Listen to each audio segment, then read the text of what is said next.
All right, so we've got another humanoid robot demo, and this one is seriously interesting.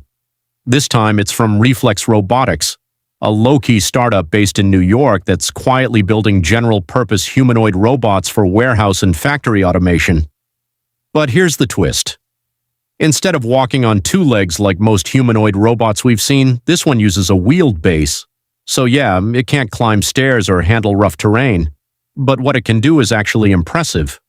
In these demos, the robot is performing a bunch of real-world tasks. It can open window blinds, move into the kitchen, and even prepare breakfast. We're talking about picking up fruit, carefully placing slices into a cup, pouring liquids, adding powder, and then bringing everything to a blender to make a drink.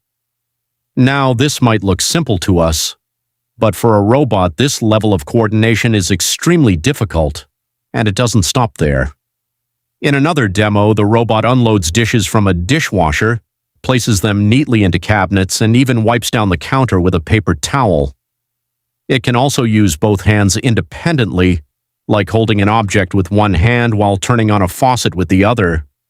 Then things get even more interesting. The robot actually starts cooking.